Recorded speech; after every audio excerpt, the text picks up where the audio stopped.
او اسمه نت بالفولدر تبعنا.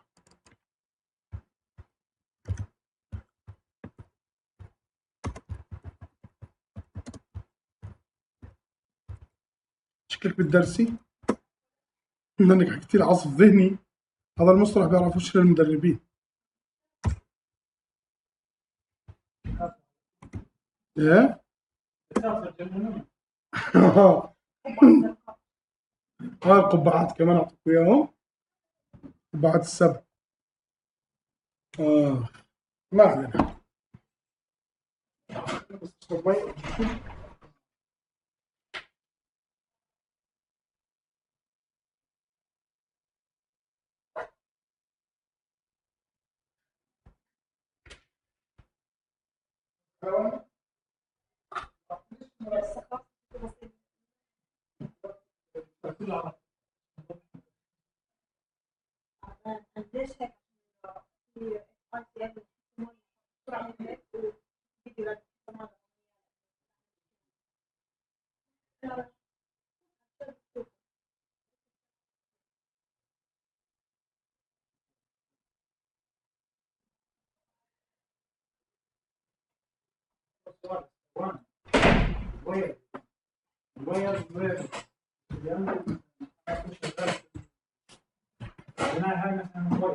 تمام.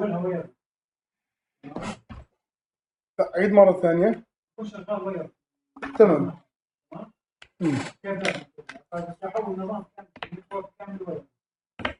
بدك تحول النظام كله وايرلس، كم عدد اليوزرز؟ 45. كيف توزيعتهم؟ لا مش صغير، خلي فكرة 45 بالوايرلس مش صغير. لا، عدد ال 25 بالوايرلس مش صغير، لأنه نوع الوايرلس هو اللي بيحدد. إذا جايب تيبي لينك زي اللي بالسوق بدك على الأقل 200 3 عشان يستوعب الناس اللي عندك. قد إيه المساحة؟ هاي بتلعب دور بالوايرلس. كم مكتب؟ قد الاكسس بوينت اللي هي تاخذ من راوتر وبتوزع بالمنطقه اللي هي فيها. يعني مثلا الوايرلس بغطي مساحه باندويث في منطقه في نهايه الباندويث بطل حدا يقدر يتصل، بدك تحط شيء يقوي الاشاره فبنحط اكسس بوينت. بس الوايرلس بيعتمد على شغلات كثير، منها المساحه، منها العازل الفاصل اللي بين الناس، كله بيلعب دور. ف و45 مش قلال بالنسبه للوايرلس. النتورك ادرس ترانزليشن هو ايش؟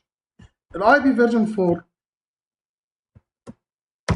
اذا تتذكروا في البدايات قلنا هو عباره عن كلاسز، كلاس A و B و C.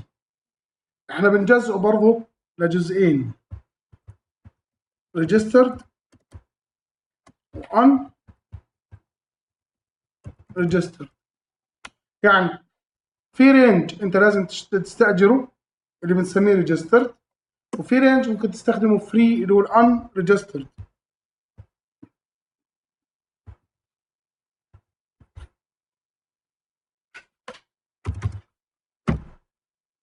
مثلا بكلاس A في عندنا ال10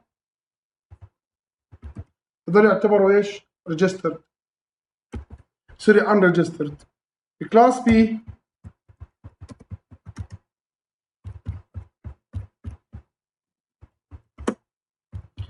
لغايه 172 31 هذول برضو ايش؟ unregistered. بكلاس سي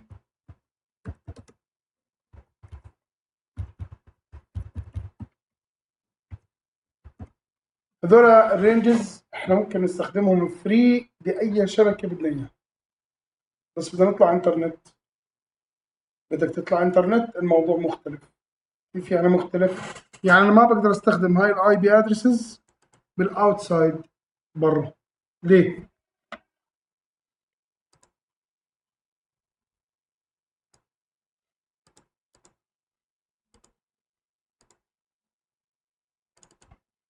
تتذكروا بالاي اي جي ار بي لما حكينا عن الاي اي جي شو اسمه البي جي بي بروتوكول، قلنا انه مثلا شركه زين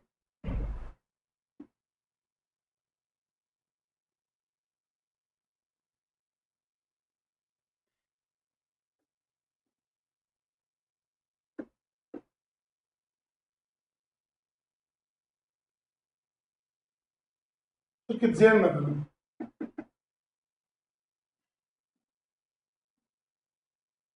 شركه اورنج، كل واحد منهم ايش؟ اي اس بي. جوا النتورك هون ممكن يكون عندهم راوتر مربوطين بالكاستمرز،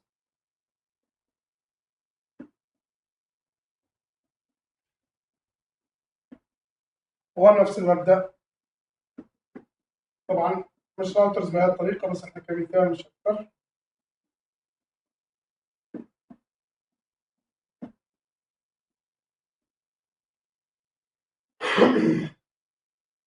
هسا انا باللوكال نتورك هون بهذه المنطقه، انا بالنسبه لاورنج انا لان، تمام؟ فبتقدر تستخدم مثلا اي بروتوكول بدك اياه، زي هي جي قلنا، او اس بي اف، ريب. هاي البروتوكولز انت تقدر تستخدمها جوا شركه اورنج. تقدر تستخدم البرايفت اي بي ادرسز بهاي المنطقه كامله، ما في مشكله. وبتقدر تستخدم برضه مين؟ الببليك. لكن لما بدك تبعت داتا برا اورنج، انت لازم تكون مربوط باكثر من اي اس بي. كل اي اس بي راح يربطك مع غيره لغايه ما نوصل لمين؟ انه العالم كله مربوط مع بعضه البعض عن طريق البروتوكول اسمه بي جي بي. لما نيجي نعرف البي جي بي بروتوكول، البي جي بي بيروح بيجمع معلومات الشبكات الموجوده في كل العالم. ليه؟ عشان يعرف يحولك على الطريق الصحيح. يعني البي جي بي بيجمع النتوركس على مستوى العالم كلها في داتا بيس واحد. فلما تيجي تقدر على هاي النتورك بمرر لك من الطريق اللي بتروح من خلالها مين؟ على النتورك او الشبكه اللي بدك اياها. هذا البروتوكول النتوركس اللي بتتعرف عليه لازم تكون ايش؟ بابليك. محمد أجمل. ايه محمد. تمام. النتوركس كلها اللي بتتسجل على هذا الراوتر اللي هو ايش؟ بابليك اي بي ادرس. ففعليا انت ما بتقدر تطلع من هون لهون باستخدام برايفت. انت عشان تقدر تنتقل من سيرفيس بروفايدر لسيرفيس بروفايدر ثاني، انت لازم تستخدم بابليك اي بي. يعني انت عشان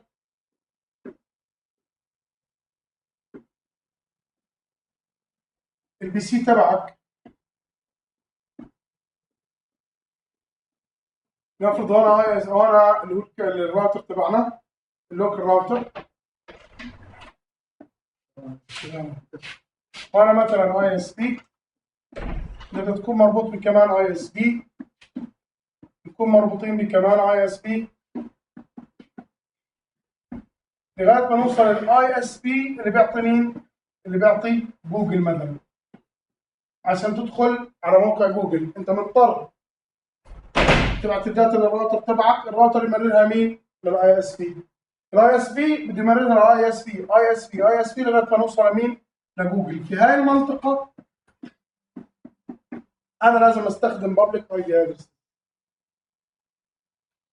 يعني لازم استاجر اي بي من الاي اس بي عشان اقدر اطلع لاي مكان ثاني. طيب لو انا عندي مثلا مجموعه كبيره من الاجهزه بالنتورك تبعتي، انا بحتاج عشان هذول يطلعوا انترنت اجيب لكل واحد منهم بابليك اي بي، صح؟ مظبوط؟ لو ما بديش اياهم كلهم يطلعوا، مثلا بدي هذا وهذا بس يطلعوا، بروح بجيب له هذا وهذا ايش؟ بابليك اي بي. هون راح نوقع بمشكلتين. المشكله الاولى انه هذول الاثنين لو اعطيتهم البابليك اي بي على الجهاز نفسه، صفوا هذول مش من نفس الشبكه تبعت هذول، صح؟ اي واحد. اثنين، بما انه بابليك اي بي ومعمول له راوتنج، معناته ايش؟ ممكن اي حدا بالعالم يوصل لهذا الجهاز، صح ولا لا؟ بابليك اي بي يعني اي حدا عنده انترنت اكسس بيقدر يعمل اكسس على هذا الجهاز. يعني ايش سكيورتي؟ انا خسرت شغلتين في الحاله هاي، انه ما في سكيورتي، والشغله الثانيه الناس مش من نفس الشبكه. الحل انا راح اخليهم كلهم يستخدموا ايش؟ برايفت. راح اخليهم كلهم يستخدموا برايفت. بدنا نطلع انترنت، راح اجي على الراوتر واعرف عليه ايش اسمه؟ النت. طب شو راح يعمل النت؟ تعالوا نشوف.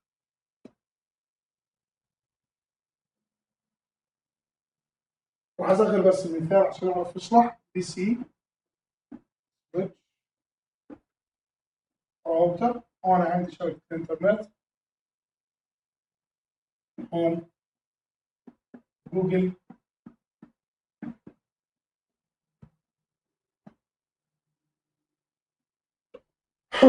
البي سي تبع الاي بي البرايفت تبعه 192 168 0 10. هاي الانترفيس الاي بي تبعها 192 168 0 1. هاي الانترفيس الاي بي تبعها 11 11 11 1. هذا الراوتر، هاي النتورك كان 172 16 0 1. هون مثلا 172 16 0 10. هذا الجهاز بده يحكي مع حضرتك الجهاز عن طريق مين؟ الانترنت. اللي راح يصير جهازي راح يعمل داتا ستريم ويغلفها مثلا بالتي سي بي بروتوكول، صار اسمها ايش؟ سيجمنت، صح؟ وراح يجي باللاير 3 يحط سورس اللي هو ال 192 واللي اخره 0 10. ديستنيشن اي بي على سبيل المثال 172 16 0 10، ويبعت الداتا هاي لمين؟ للراوتر. انا عامل على الراوتر شيء اسمه ناتنج. الراوتر شو راح يعمل؟ راح يكون عنده تيبل، او حسب نوع الناتنج، لنفرض عندي تيبل بكون مسجل فيه اي بي الجهاز البرايفت اللي طلع، وايش الببليك اي بي ادرس اللي اعطيته اياه، لانه ممكن يكون عندي اكثر من ببليك اي بي ادرس. تمام؟ الحاله هاي راح يجي الراوتر تبعي ويشيل البرايفت اي بي هذا ويحط محله الببليك ويبعت. جوجل راح يشوفني عن طريق مين؟ 11 11 11 1. لما يجي يرد جوجل راح يرد على مين؟ 100%. راح يعمل الرد من السورس 172 16 0 10 للديستنيشن 11 11 11 1. الراوتر لما يستلم الداتا راح يروح يتطلع مين اللي طلع بهذا الاي بي؟ 192 168 0 10. اوكي، اذا هذا الاي بي راح نشيله ونحط محله 192 168 0 1 ويبعت المعلومه للبي. حلو الكلام؟ هيك وظيفه الناتنج. الناتنج انت راح تستفيد هون شغلتين. الشغله الاولى، ما حد راح يشوف اللوكال نتورك تبعك، اذا الداتا اللي بتتمرر باللوكال نتورك تحطها بالليش؟ باللوكال نتورك. اذا احتجنا نطلع داتا برا راح نطلعها عن طريق مين؟ الناتنج. في حدا برا راح يقدر يعرف شنو اي بي اللي داخل النتورك؟ لا. عشان هيك احنا بالاردن لو رحت على اي بيت بالاردن بتلاقي الشبكه تبعتهم 192 168 0 1 2 3 4 5. ليه؟ لانه باللوكال نتورك انت بتقدر تستخدم رينج ما حدش راح يقدر يشوفه بالبر او برا الشبكه تبعك. الناتنج ما بنعمل للببليك بس، يعني انا ما بعمل ناتنج عشان بس اطلع من الناس من برايفت الانترنت، لا، انا ممكن اعمل ناتنج عشان اطلع ناس باي بي واحد يحكوا مع شبكه ثانيه. يعني شركه زين مثلا، انت لما تاخذ وايرلس انت ما بتطلع انترنت مباشر، انت بتمر باكثر من شبكه برايفت بعدين بتروح على الانترنت. هسا لما تروح من شركتك او من بيتك لزين انت بتروح بناء على البابليك على الاي بي اللي هم يعطي لك اياه. بغض النظر بابليك ولا برايفت. كل الترافيك اللي بيطلع من البيت بيطلع باي بي واحد، بس ياخذني ويوصلني لمرحله انه نجمع فيها كل الكاستمرز اللي بده اياهم، يطلعنا من خلال بابليك اي بي ادرس واحد. الاي اس بي عشان يكسب اكبر قدر ممكن من الفلوس، ممكن يعمل شبكات برايفت ويجمعنا كلنا ويطلعنا مثلا بمجموعه من الببليك اي بي ادرسز عدد اقل ما يمكن، عشان ايش؟ يقدر يستفيد اكبر قدر ممكن ماديا. يعني مثلا انا احسن اطلع 10 يوزرز كاستمرز ولا اطلع 100,000 كاستمر؟ 100,000 بالنسبه له هناك المربح. هيك بيشتغلوا على الوايرلس بالذات. يعني جرب مثلا لو جيت شبكت وايرلس، بدي افصل اللوكال نتورك العاديه شوي. انا حاليا طالع وايرلس صح؟ لو جيت هون على السي ام دي قلت له تريس سرتي www.facebook.com، شوف كم شبكه برايفت راح يمررني قبل ما اطلع انترنت. طبعا هذا الوايرلس تبعي، انا لسه ما طلعت، انا هسه تعديت الوايرلس تبعي.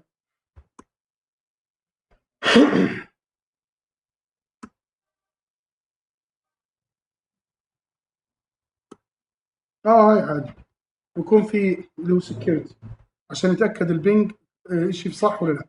فانا شو بايش بتبلش هاي الشبكه؟ ب 10. اتفقنا 10 ايش؟ unregistered يعني برايفت رينج صح؟ طيب شوي الويندوز 10 اهبل بموضوع التريسنج والبينج، خاصه مع الابديت اللي صار.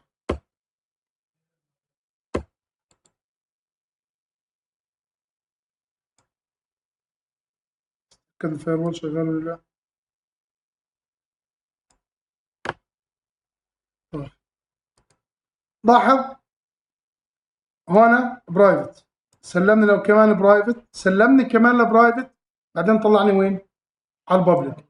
يعني مريت بشبكه شبكتين ثلاث قبل ما اوصل لمين؟ للبابليك انترنت نتورك. وهنا تستبعدش انه هي برضه لسه شركه زين، احنا لسه ما طلعناش من زين. تمام؟ وضحت الفكره؟ فمش شرط الناتنج يكون بس للبابليك، لا انا ممكن اعمل من برايفت لبرايفت. في النهايه انا بالناتنج انا بطلع مجموعه من الاجهزه باي بي واحد. هذا احد انواع الناتنج طبعا. اوكي، الناتنج فعليا اللي بنستفيد منه قلنا انا ممكن اخلي الناس اللي بالبرايفت نتورك يستخدموا ايش؟ البابليك، وممكن اخلي مجموعه او برايفت نتورك تنتقل لبرايفت نتورك عن طريق اي بي واحد. انا هيك استفدت عده شغلات. الشغله الاولى خليت اللوكال نتورك تبعتي كلوزد، ما حد بيقدر يشوفها ولا يشوف الترافيك تبعها، يعني عملت سكيورتي على النتورك. الشغله الثانيه انا وفرت كوست. انا احسن اجيب لكل جهاز عندي بالشبكه بابليك اي بي ولا اجيب بابليك اي بي اطلع الناس كلها فيه؟ اجيب بابليك اي بي واحد صح ولا لا؟ فانت هنا فائده استخدام البرايفت، اول شغله انت وفرت كوست، سيف كوست. هذا احد اسئله الانترناشونال اكزام، بيجي بيقول لك ايش البنفيتس من استخدام البرايفت رينج. اول بنفيت سيف كوست، انت وفرت كوست. الناتنج ثلاث انواع، الناتنج ثلاث انواع. النوع الاول اسمه ستاتيك نات، النوع الثاني دايناميك، والنوع الثالث نات بات.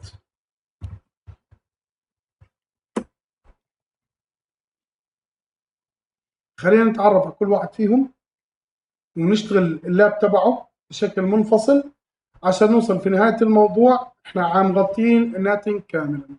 نبلش بمين؟ بالستاتيك نات.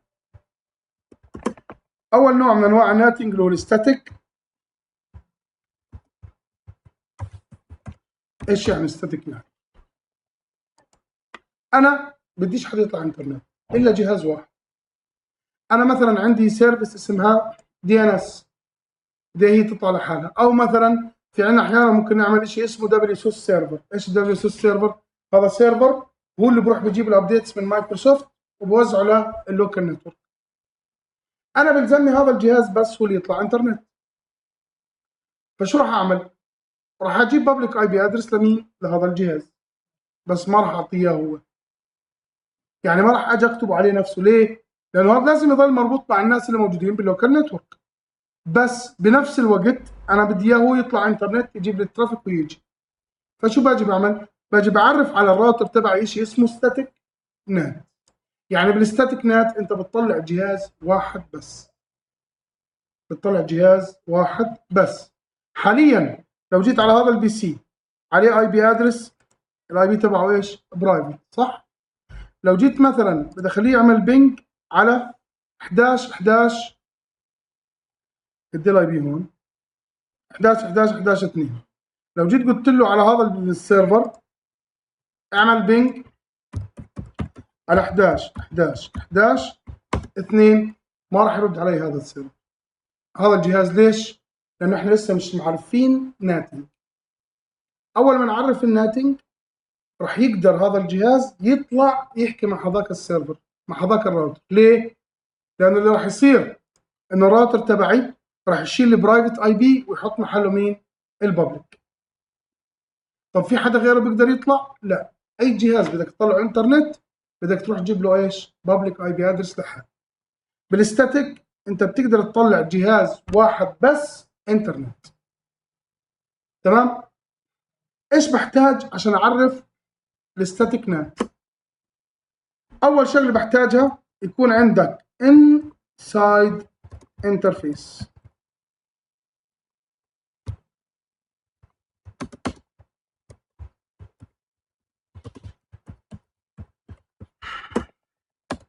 انسايد انترفيس. الشغله الثانيه اوتسايد انترفيس. طب ايش يعني انسايد انترفيس واوتسايد انترفيس؟ لما تيجي تعمل كونفيجريشن للناتنج لازم تفهم الناتنج من وين راح يجي الترافيك ومن وين راح يطلع. يعني انا الترافيك تبعي راح يدخل على الراوتر عن طريق مين؟ جي 0 على 1. اذا جي 0 على 1 تعتبر ايش؟ انسايد انترفيس.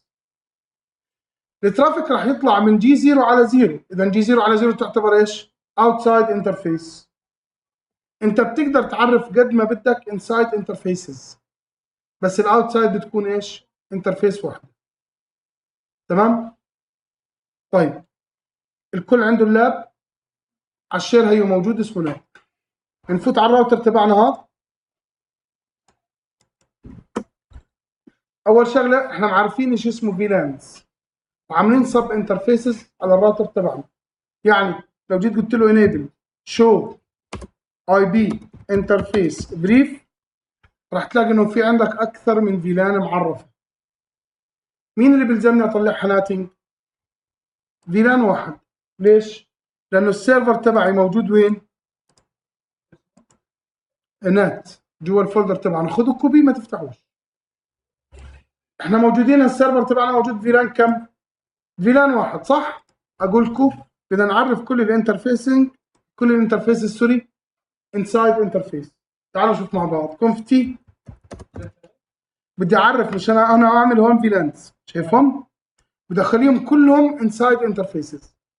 ما انت بدك تطلع كل الفيلانز، صح؟ فانا بدي اعرف كل الانترفيسز عليهم ايش؟ اي بي نات انسايد. فشو راح اقول له؟ انترفيس جي 0 على واحد دوت واحد.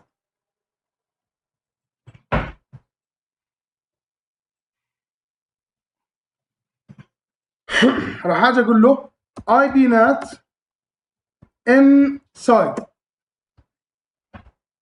هاي الانترفيس انسايد ناتنج.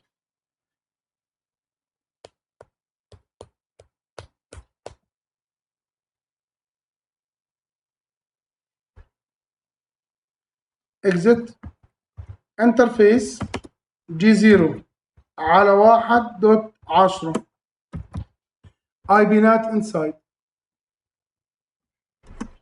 انترفيس جي 0 على 1 دوت 20 اي بي نات انسايد.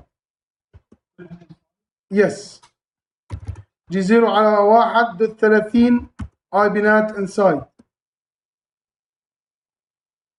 جي 0 على 1 دوت 40 اي بي نات انسايد اكزit.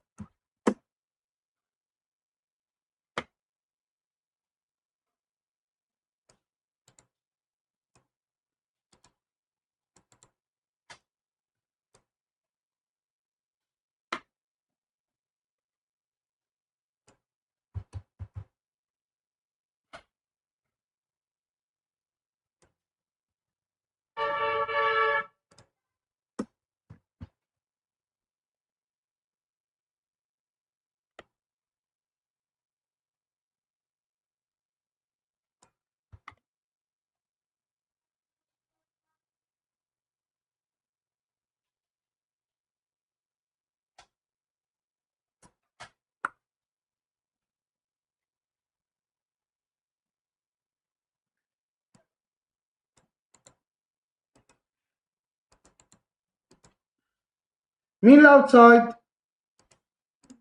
جي 0 على 0. فراح اجي اقول له انترفيس جي 0 على 0 اي بي نات outside.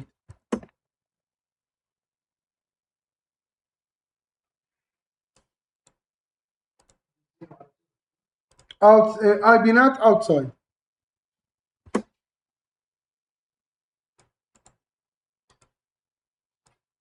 هاي الكونفجريشن.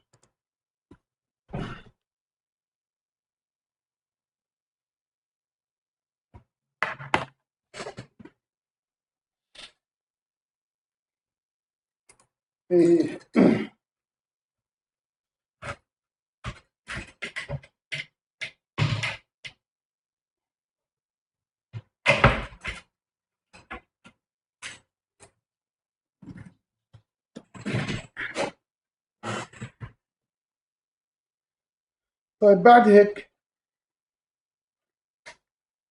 هيك راح اكتب الناتنج كونفجريشن. ايش يعني الناتنج كونفجريشن؟ راح افهم الراوتر مين البي سي اللي لما يبعت له ترافيك يطلعه برا. مين البي سي اللي لما يبعت له ترافيك يطلعه برا.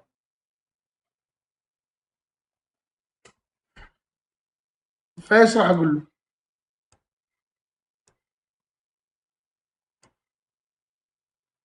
احنا نطلع هذا السيرفر الاي بي تبعه 10.10.1.2. فراح اجي اقول له اي بي نات طبعا على الكونفجريشن تيرمينال اي بي نات ان سايد. ايش يعني؟ طلع لي الناس اللي بالان سايد بناء على مين؟ على الانسايد انترفيسز اللي عملناهم قبل شوي. طيب مين السورس اللي بالانسايد اللي بدك تطلعه؟ سورس سبيس كويشن مارك. السورس تبعك جهاز ولا مجموعه اجهزه؟ جهاز. اذا راح اقول له ايش؟ ستاتيك. بما انه ديفايس واحد فراح اقول له ايش؟ ستاتيك.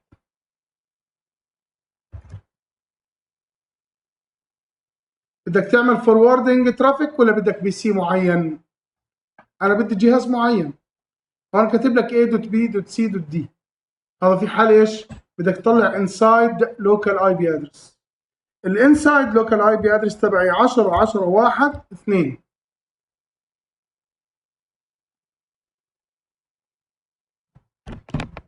مره واحد منكم سالني عن موضوع الكاميرات والبورد. انتوا ولا حدا ثاني؟ بتذكر. عن طريق اللي هو تي سي بي او يو دي بي بتقدر تحدد بورد تعمل عليه فوروردنج. يعني مثلا انا السيرفر عندي باللوكال نتورك بدي الناس من برا تعمل عليه اكسس. مثلا عامل ويب سيرفر عندي بالشركه وبدي الناس اللي برا يعمل عليه اكسس على السيرفيس تبعت الويب. فبدل ما احط اي بي نات انسايد بحط اي بي نات اوتسايد. يعني ايش؟ الناس اللي جاي من برا. تمام. بعدين بحط اللي هو السورس ستاتيك مثلا تي سي بي او يو دي بي حسب الترافيك اللي بدي اياه، وبحدد اللوكال اي بي، والاي بي ايش؟ الناس اللي جاي من برا. طيب سبيس كويستشن مارك، شو بقول لك هون؟ بدي الجلوبال اي بي ادرس. ايش الجلوبال اي بي ادرس؟ الببليك اي بي اللي بدك تعطيه. احنا الببليك اي بي عندنا هون كم؟ 11 11 11 1. فشو راح اعمل؟ راح اجي اقول له خليه يستخدم 11.11.11.1. هيك انا قلت له اذا بيجيك هذا الكمبيوتر طلعه بهذا الاي بي. هاي كوبي وهاي بيست. هيك الناتنج كونفجريشن اصبحت جاهزه.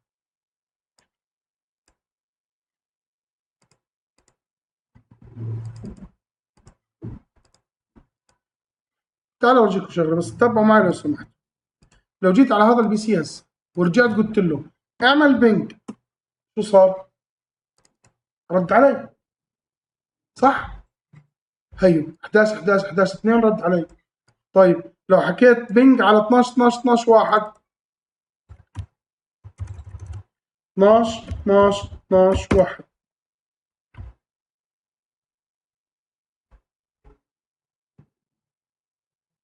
رد علي، رد علي. طيب لو اجينا على اي جهاز ثاني هون، هذا الجهاز، وقلت له اعمل بينج على 11 11 11 2، راح يعطيني ريكوست تايم اوت. ليه؟ لانه انا ما عملت لك ناتج، ما عملت لك ناتج. طلع لو جيت على الراوتر هسه بدي اشوف الترانزاكشنز اللي عملها الناتنج. لو قلت له انت الشو كوماندز اللي ممكن تستخدمه مع الناتنج ايش؟ لو قلت له شو اي بي نات ترانسليت، شو قال لي؟ لاحظ انا عامل بروتوكول اي سي ام بي من الانسايد جلوبال، يعني من الببليك اي بي تبع له كم؟ 11 11 11 1.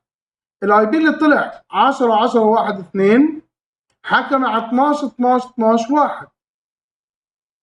تمام؟ الجهاز هذاك الاي بي تبع 10 10 1 4 طلع؟ لا، ليه؟ لانه انت ممنوع تطلع ناتنج، اللي مسموح لي يطلع ناتنج مين؟ اللي مربوط بهذا السطر. اللي مربوط بهذا السطر. تمام؟ في حد عنده مشكله بالستاتيك نات؟ تمام. ايه؟ شو اي بي نات ترانزليشن.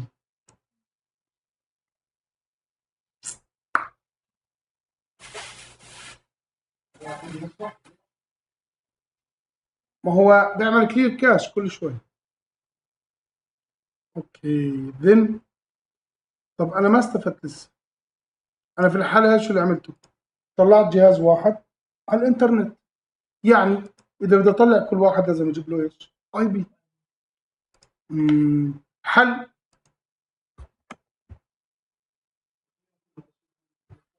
خلينا نشوف الدايناميك واحده واحده. الدايناميك تمام. ايش فكره الدايناميك؟ ولما بلشوا يطوروا بالنات بلشوها ستاتيك، بعدين دايناميك، بعدين نات بات. الدايناميك انا ممكن اطلع لك اكثر من جهاز انترنت بس بشرط تجيب اكثر من بابليك اي بي. كيف يعني؟ يعني بتروح بتستاجر بول رينج، مثلا بتروح بتجيب لي 11 11 11 5 لغايه 9. هيك عندك 5 6 7 8 9، 5 اي بيات. انا بقدر هسه اخليك تطلع كم؟ 5 اجهزه بغض النظر مين هم. بس شو اللي راح يصير هون؟ اللي راح يصير انا عندي الاي بيات 11 11 11 5 لغايه 7، يعني في عندي 6 وعندي 7. كيف راح تصير العمليه؟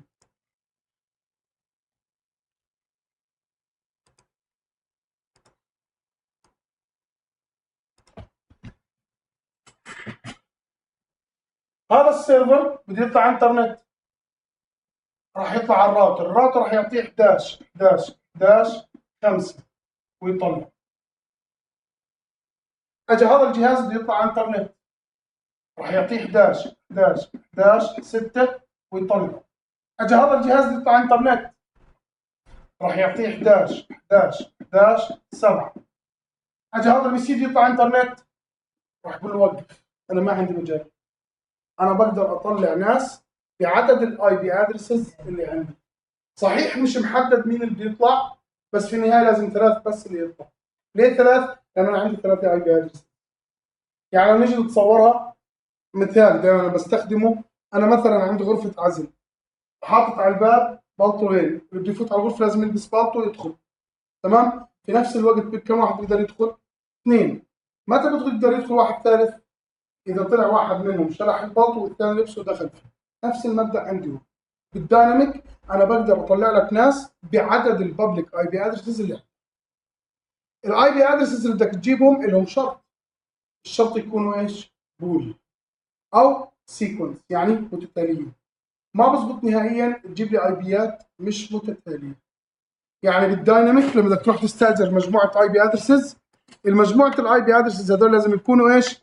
سيكونس ورا بعض. وضحت فكره الدايناميك؟ عشان اعمل دايناميك بحتاج برضه مجموعه من الكونفيجريشنز. الخطوه الجزء الاول اللي هو بحتاج inside interfaces او انترفيس، واحنا اصلا عارفينها صح. بحتاج outside interface، بحتاج configure NAT او dynamic NAT pool. تمام؟ عشان هذولا بيحتاجوا range IP addresses. راح اجيب مجموعه IP addresses لازم اعرف لهم ايش؟ dynamic NAT pool. احنا هذول التو اوبشنز احنا اصلا عاملينهم من قبل، فيش داعي نرجع نعملهم من جديد. بس شو اللي بدنا نعمله؟ راح نلغي هذا السطر لان احنا طبقناه وجربناه، ونعرف الدايناميك نات. معاي الكل شباب؟ بدي اجي هون على الكونفيجريشن تيرمينال، بدي الغي الستاتيك نات اول شيء. سهم لفوق راح اجيب لك السطر، قول له نو اي بي نات انسايد سورس ستاتيك الى اخره. بس قبل طبعا ما اعمل كونفيجريشن، لو عندي اكثر من اي بي ادرس ستاتيك وبدي اطلع اكثر من جهاز بالستاتيك، شو بدك تعمل؟ معاي الكل؟ انا جبت مثلا بالستاتيك عشان انهي النقطه هاي ونكون فاهمينها صح. انا جبت مثلا، انا عندي 3 اجهزه بدي اطلعهم ستاتيك نات، جبت 11 11 11 3 11 11 11 4 11 11 11 7. بدي اطلع بدي اطلع 3 اجهزه ستاتيك، انا بعرف من هم بدي اياهم هم يطلعوا. شو بعمل؟ بعمل لكل واحد منهم سطر ستاتيك نات، يعني هذا السطر بكرره كل مره. يعني باجي مثلا هون بقول له 7، برجع مره ثانيه الى اخره. طبعا هون الاي بي بتغيره حسب اللوكال اي بي اللي عندك، مثلا 3 بعطيه 7، مثلا 4 بعطيه مثلا هون 4، حسب الاي بيات اللي عندك. يعني بالستاتيك كل جهاز بدك تطلعه بدك تكتب له ستاتيك نات لاين. تمام؟ طيب لا مش ضروري السيكونس. لغينا سطر الناتنج. هسه اول شغله بدي اعملها بدي اعرف بول. انا بدي استخدم الرينج التالي. انا اشتريت او استاجرت سوري من 11 ل 7، مش ضروري من 5 ل 7 اسف. طبعا الانترفيس اللي على جهازك مش ضروري تستخدمها عادي. مش عندي 11 11 11 واحد، لو ما استخدمته بالناتنج ما بفرق. في النهايه الناتنج راح يعطينا اي بيات من وين؟ من الرينج تبعي. كيف بدي اعرف له البول؟ راح اجي اقول له اي بي نات لو انا حطيت كويشن مارك بعد النات راح يجي يقول لي ايش بدك تعمل؟ بدك انسايد ولا اوتسايد؟ مش قلت لك تقدر تجيب ناس من برا على النتورك تبعتك عن طريق مين؟ اوتسايد. ولا بدك تعمل بول؟ بول ديفاين بول اوف ادرسز، يعني انت بتعرف بول رينج. انا راح اقول له بول. ليه؟ انا بدي اعرف الاي بي ادرسز اللي بدي استخدمهم بالدايناميك. ايش اسم البول تبعك؟ دير بالك الكتاب اللي راح تكتبها هون، اذا كتبت بابليك لازم تكتب بابليك، اذا سوري اذا كتبت كابيتال لازم تكتب كابيتال، سمول سمول. الكوماندز اكتبهم زي ما بدك، كلهم كابيتال عادي، كلهم سمول عادي، حرف كابيتال حرف سمول تفرقش، بس الاسماء اللي انت بتعرفها لازم تلتزم بالحروف تبعتها. تمام؟ فراح اجي اقول له مثلا ماي بول سبيس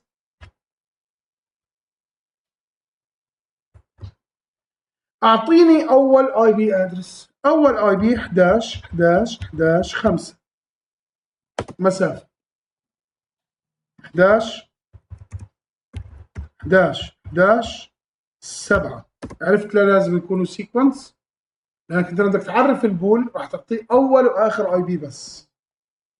نت ماسك، السبنت ماسك لهي الاجهزه للاي بيات كم؟ انا عامله 255 255 255 192، انا هيك عامله فعليا. انتر.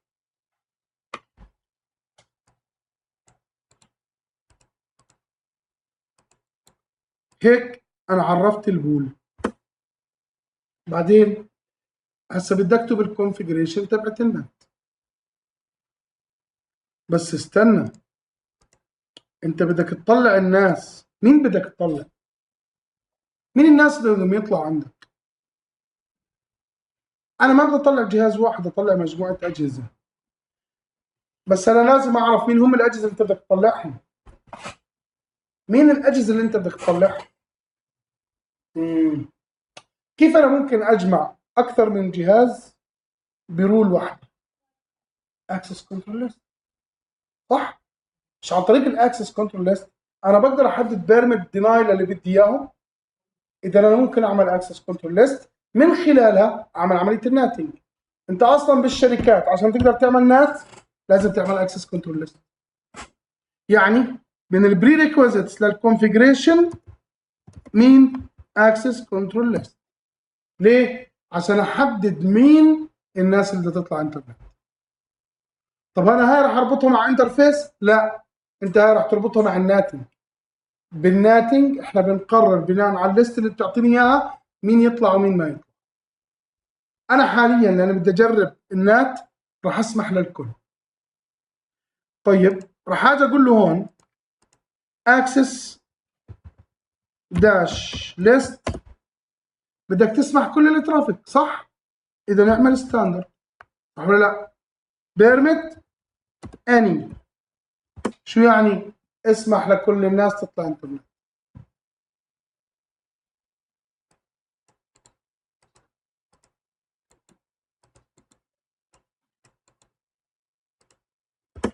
هيك بنقدر نعمل الناتنج. صار عندنا بول، صار عندنا اكسس كنترول ليست. كل كتب السطرات.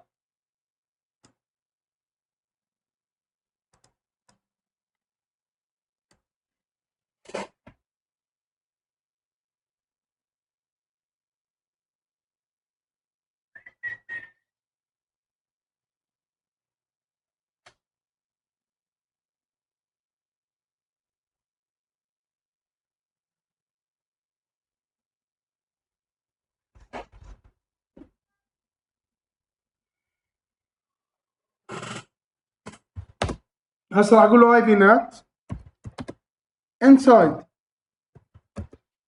الناس اللي بالان سايد. مين السورس تبعك؟ ستاتيك ولا ليست؟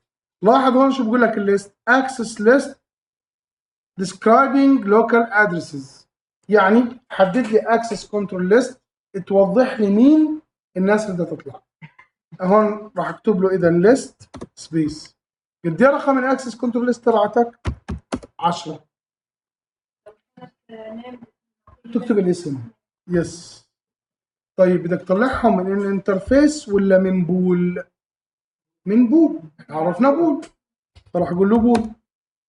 مين البول تبعك؟ هون لو جيت كتبت له سمول لتر ما راح يزبط، راح اورجيك، وانتم اكتبوها زي ما انتم عملتوها، انا راح اكتبها هيك عشان اورجيك انه الحروف مهمه جدا بشغلنا.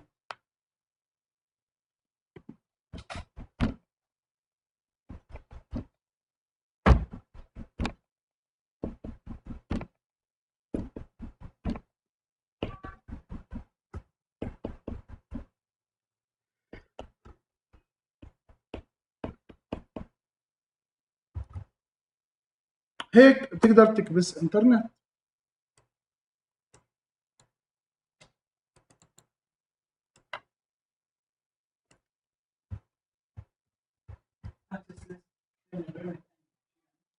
يعني عرف لي اكسس كنترول ليست رقمها 10، اسمح فيها لاي حدا يطلع برا. بس مش بهذه الطريقه. خذ محاضرات الاكسس كنترول ليست واحضرهم بتعرف كيف تعرفها. طيب تعالوا اورجيك كيف بدنا نجربها. انا هسه بدخل لي اجهزه تضلها تعمل ترافيك برا. كيف؟ عن طريق كوماند البنج.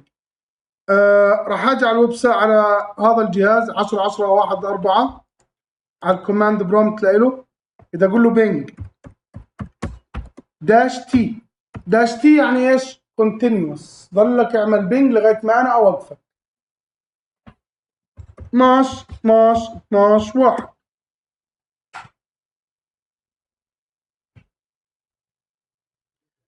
اولها دائما لازم يعطيك ريكوست تايم اوت، هي طبيعيه.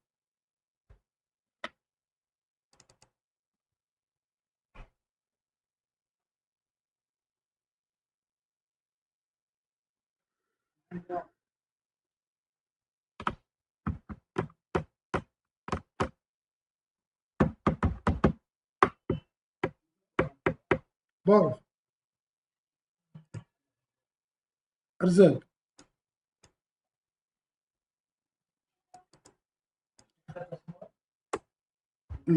اه مش انا الاسم كتبته غلط.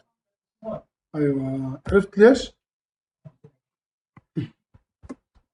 لو رجعت قلت له ماي بول صح، الام كابيتال والواي سمول والبي كابيتال، ورجعت عملت بينج، اولها راح يعطيك ريكوست تايم اوت بعدين يشتغل طبيعي. لما بكون يعمل ايش؟ برودكاستنج قبل ما يلاقي السيرفر بيحكي معه. هيك اشتغلت الحياه طبيعي. هاي هذا الجهاز مستخدم اي بي. بتحب تعرف شو الاي بي اللي اخذه الجهاز؟ روح على الراوتر اند وقول له شو اي بي نات ترانزليشنز. لاحظ اخذ الاي بي كم؟ 11 11 11 5. يعني هسه 11 11 11 5 ماله؟ انحجز.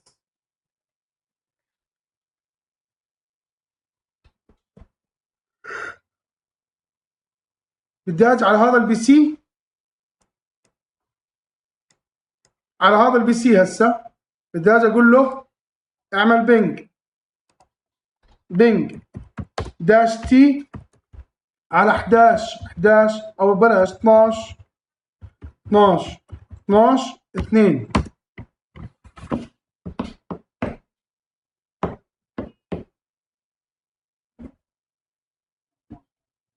يس.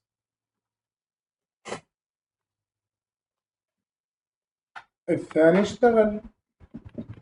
صرنا محاجزين مين؟ 11 11 11 5 و6. لو رحت شفت الراوتر قلت له يا راوتر مين شغال عندك؟ شايف 11 11 11 6 محجوز للبي سي اللي طلع هسه. صار عندي كم اي بي محجوز؟ 5 و6. اوكي بدي اروح على هذا البي سي، هذا مش ماخذ اي بي. اذا مش ماخذ اي بي بدنا ننساه عشان ما نضيعش وقت بسالفه الاي بي. طيب مش معرف له دي اتش سي بي بس. هذا ماخذ اي بي. كوماند برومت بينج داش تي 12 12 12 1. هيك احنا حجزنا كل الاي بي ادرسز، أليس كذلك؟ هيك الثلاثة محجوزين 5 6 7.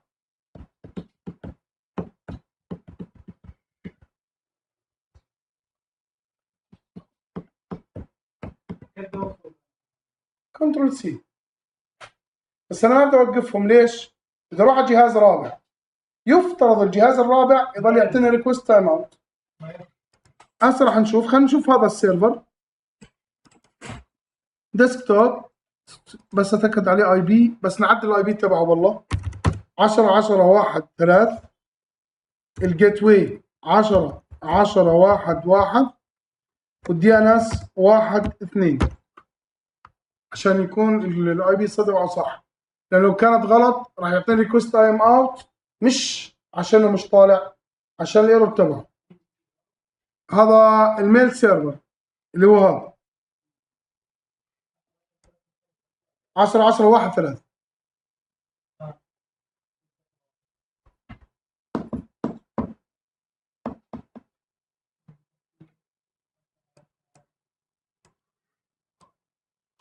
واحد واحد وواحد اثنين، الدي ان اس واحد اثنين. فحاجه اقول له بينج على 11 11 11 2، او بلاش 11 11 بالمره، داش تي على 12 12 12 1. راح يظل يعطيني ريكوست تايم اوت ريكوست تايم اوت ريكوست تايم اوت ريكوست تايم اوت لغايه ايش؟ ما حد من الاجهزه بقى يترك النت. 10 10 1 3، الجيت واي 1 1، الدي ان اس 1 2.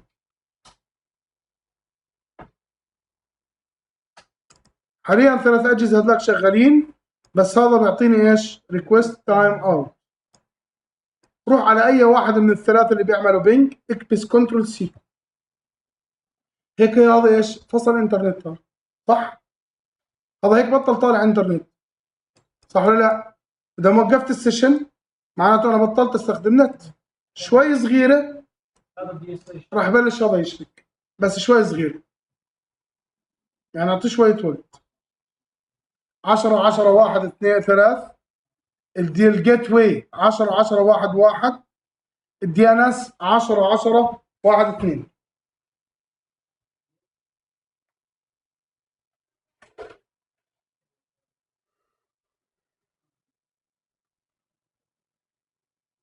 مساله وقت، راح يفصل هذاك. هسه هذاك قبل ما يلغي التكييس تبعته راح هذا يشبك محله مباشر.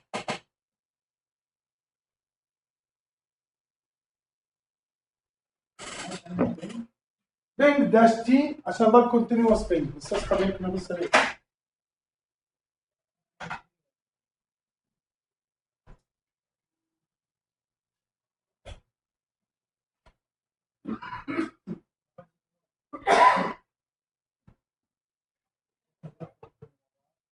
شنو؟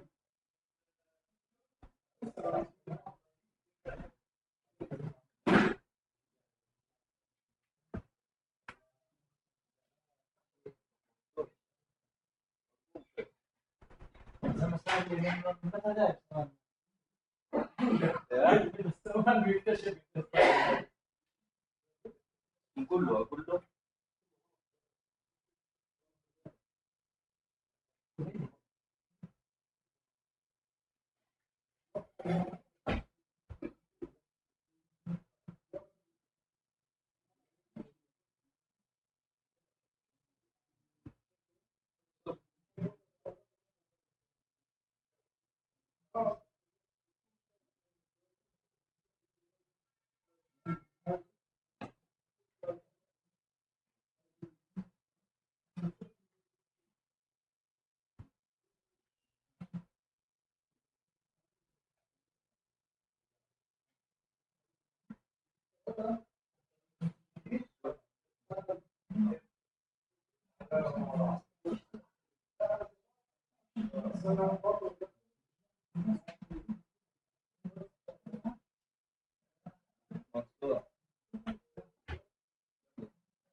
وما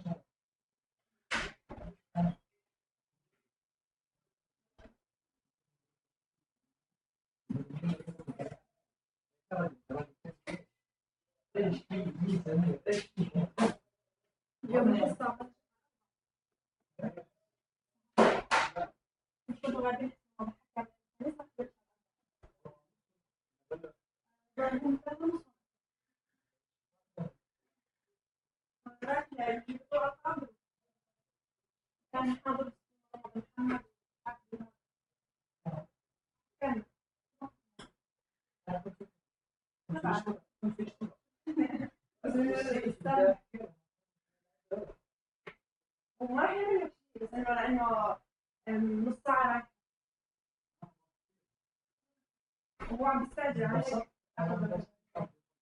مش بدي خلص ما عم تعمل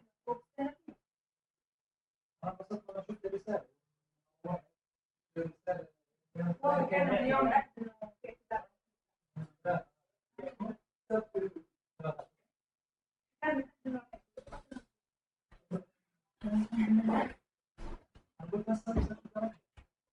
شو صار معاكم؟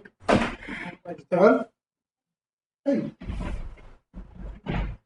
هي مسألة وقت، يعني عبال ما هذاك يفك الاي بي تماما بعدين ايش تلاقيه جاوب هذا معك مباشر. كنترول سي عشان نوقفهم كلهم.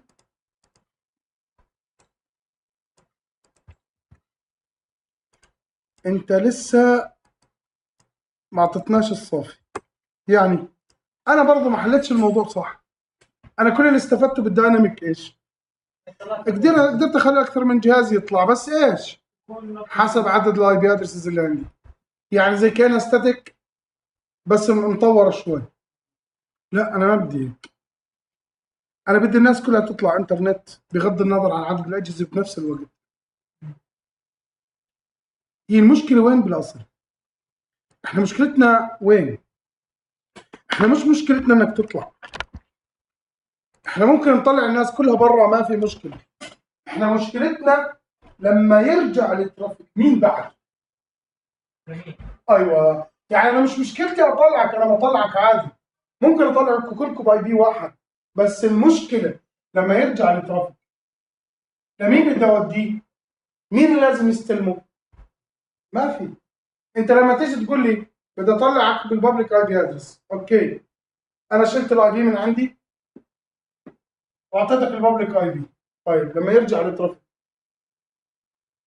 مين اللي جاء بعت هذا؟ مين بعت هذا الريكوست؟ ومين اللي بعت هذا الريكوست؟ ماشي، انا بعرف انه هذا الجهاز وهذا الجهاز وهذا الجهاز وهذا جسري هذا الاي بي،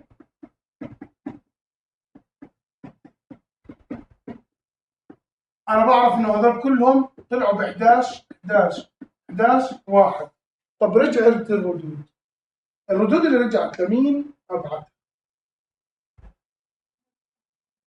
ماشي، مين اللي بعت هذا الريكوست؟ مين اللي بعت هذا الريكوست؟ مين بعت هذا الريكوست؟ ما راح اقدر اميز. ايش الحل؟ لازم اميز الترافيك عشان اقدر اخليكم كلكم تطلعوا باي بي واحد. انا مشكلتي هون انه بدي اعرف لما يرجع الرد لمين ابعت.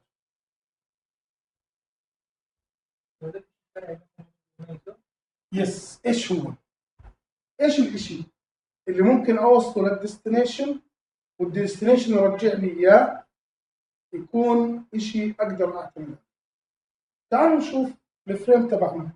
الفريم تبعنا اللي بنبعته للديستنيشن، انت لما بدك تبعت للديستنيشن اول شغله بتعملها بتحط الداتا تبعتك، صح؟ الداتا ستريم، هاي الداتا، بعدين بتمر على مين؟ بتمر على اللاير 4 عشان يصير اسمها سيجمنت. ايش راح تحط لي باللاير 4؟ سورس بورت. احنا متفقين السورس بورت مين بيعمله؟ الكمبيوتر. الديستنيشن بورت الخدمه اللي بدك اياها من برا زي اتش تي تي بي اس او 4 3، صح؟ تمام. بعدين راح نروح على لاير 3 عشان يصير اسمها باكيت.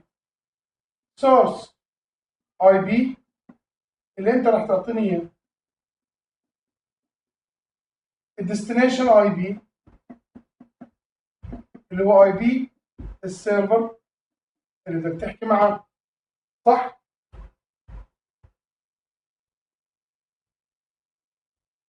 اللاير 2 انت هيك راح تعمل لي فريم واللي راح تكتب فيها سورس ماك مثلا، ديستنيشن ماك. السورس ماك راح يكون ماك البي سي، والديستنيشن ماك الراوتر، صح؟ بقدر اعتمد على اللاير 2؟ لا. ليه؟ لان اللاير 2 بتلتغي بين كل راوتر وراوتر. مش قلنا الراوتر بشيل اللاير 2 بيبني لاير 2 جديده؟ اذا انا ما بقدرش اعتمد على مين؟ على اللاير 2. لان اللاير 2 باللوكال نتورك وانا ما بزبط معاي اعتمد عليها. ليه؟ انا بدي لما يرجع الرد اعرف لمين اسلم. طب اللاير 3 ماشي، ما انا اللاير 3 راح اخذ الاي بي هذا، بس في غيره راح برضه اعطيه الاي بي بابليك واسجله عندي، فمش راح اقدر اعتمد على اللاير 3 لحاله. طب اللاير 4 انا ممكن اعتمد في اللاير 4. ليه؟ ماشي، بس البورت هاب مين بيعمله؟ البي سي. مين اللي بيحدد السيرفيس؟ الديستنيشن مش السورس، صح؟ مين اللي بيعمل البورت؟ البي سي، اوكي. بس مين اللي راح يستلم البورت ويرجع يرد عليه؟ الديستنيشن. مش راح يروح البورت لجوجل وجوجل يرجع يرد، راح يرجع على نفس البورت يرد، صح؟ انا ممكن اعتمد على البورت في الحياه، صح ولا لا؟ عشان هيك اسمها نات بات. بات اختصار بورت ادرس ترانزليشن. انا عن طريق اللاير 4 قدرت اعرف الترافيك اللي راح لما رجع لمين بيتصل، فراح اجي اصير اسجل عندي اللي بعت والبورت اللي استخدمه. هيك انا بقدر اضمن انه لما يجي الترافيك من برا اعرف اوزعه الناس اللي جوا. اذا انا بقدر اخلي مجموعه كبيره من الناس تطلع ببابليك اي بي. وضحت فكره الناتبات؟ تعالوا نشوفها بشكل عملي اوضح. ايه؟ عندك something wrong بالconfiguration. بس خلينا نشوف عمليا ايش اللي راح يصير. بي سي، هذا البي سي بده يطلع برا، تمام؟ هذا البي سي راح يحط سورس اي بي 10 10 1 100، وراح يحط سورس بورت مثلا 5 5 5 5. الديستنيشن مثلا 6 6 6 6، والديستنيشن بورت 4 4 سوري 4 3 3. راح يبعت المعلومه هاي لمين؟ للراوتر. الراوتر شو راح يعمل؟ الراوتر راح يبني شيء اسمه ناتنج تيبل. الناتنج تيبل راح يكون فيه بورت، لوكال اي بي، جلوبال اي بي، والديستنيشن تبعنا اللي هو جلوبال بابليك اللي هو ايش؟ خارج النتورك. شو راح يعمل بي سي؟ راح يجي يقول الجهاز استخدم البورت 5 4 5 اللي هو مين؟ 1 100. انا اعطيته 11 11 11 1، طلع يحكي مع 6 6 6 6. تمام؟ اجى هذا البي سي بده يطلع برا،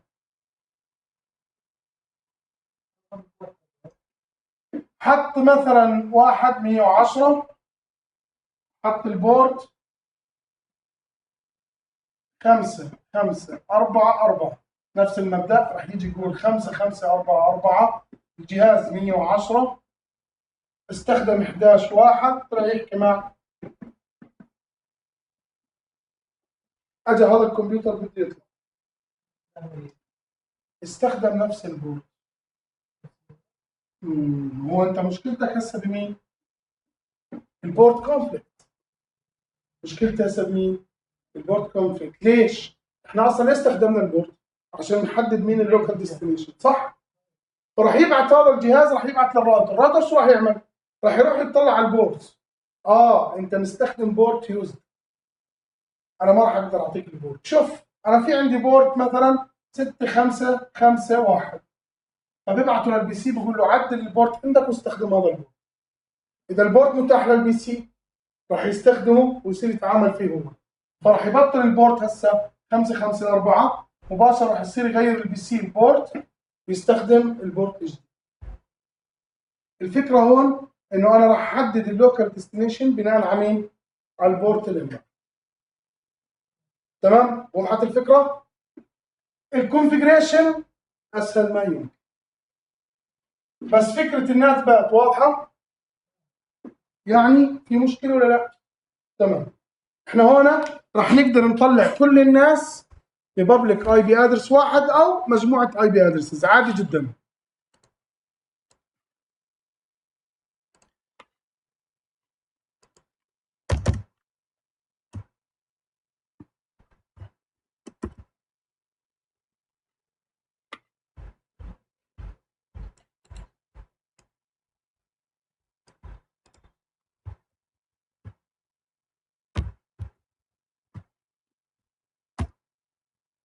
بتقدر تعتمد على الكونفجريشن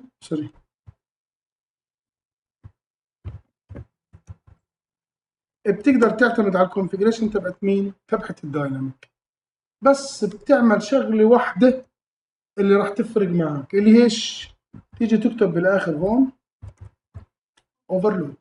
اذا كتبت في الاخر السطر اوفرلود معناته انت حولته من دايناميك لبات. شو يعني؟ يعني كل الناس راح تطلع انترنت. هذا في حال عندك اكثر من بابليك اي بي ادرس بتقدر تستخدم نفس الكونفجريشن تبعت الناب دايناميك، بس اخر شيء بتحط له ايش؟ اوفرلود.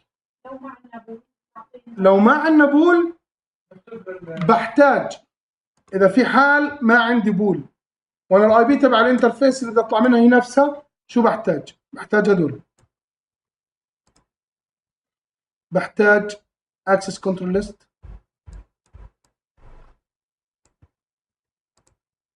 وهون محل ما هي كلمة بول باجي بكتب له انترفيس مثلا جي 0 على 0. الاوتسايد انترفيس، مين الاوتسايد؟ هاي بكتب له اياها. هاي في حال عندي اي بي واحد، وهاي في عندي مجموعة اي بي ادرس. تمام؟ تعالوا نشوف هاي الطريقة بما انه احنا اصلا مطبقينها مسبقا. enable conf t، اول شيء طبعا الهيستوري اختفى، نون نو اي بي نات انسايد سورس ليست 10 بول ماي بول. لغيت انا ايش؟ الدايناميك ناتنج، صح؟ راح اجي اكتبها نفسها بس في الاخير احطها ايش؟ اوفر لود. انتهى الموضوع. طلعوا شباب لو انا جيت هسه على البي سي هاب خليته يعمل بينج بنك، صح؟ هذا البي سي بنك، صار كم واحد؟ اثنين. هذا السيرفر هاي داش تي بنك، هذا هذا السيرفر تبع الويب اللي كنا شغالين عليه قبل شوي صاروا كم؟ 4. انت عم كم اي بي عندك؟ 3. ليش؟ لانك صرت شغال نات بات، صرت شغال نات بات، فبتقدر تخلي كل الناس تطلع عادي. هذا مش ماخذ اي بي، سوري، هذا ببنج، هذا ببنج، هاي 2، هذا ببنج، هاي 3. طب هذا اطلع روح، صار يبنج، هاي 4. هذا عليه اي بي ادرس، اعمل بينج.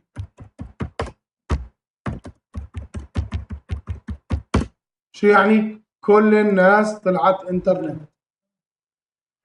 اذا كان عندك مجموعه اي بي ادرسز بابليك تقدر تستخدم نفس الدايناميك كونفيجريشن. واذا عندك اي بي واحد اللي هو على الانترفيس تبعتك بتقدر تستخدم هاي الكونفجريشن. في عنده مشكله بالناتنج، هاي فكره الناتنج. فكره الناتنج بالاخر انت بتطلع مجموعه اجهزه باي بي ادرس واحد او حسب نوع النات. عيب الناتنج ايش؟ انا بتصير عمليه موديفيكيشن وين؟ بالهيدر تبع الباكت، صح؟ مش في عمليه تعديل على الباكت؟ مش الراوتر بيشيل اي بي بحط اي بي؟ هاي تعتبر من عيوب النات. من عيوب النات انه في تعديل بالهيدرز تبعت الداتا. لا مش موضوع سكيورتي. اذا حدا قال لك ايش او اجاك سؤال بالانترناشونال اكزام او بانترفيو ايش عيب الناتنج؟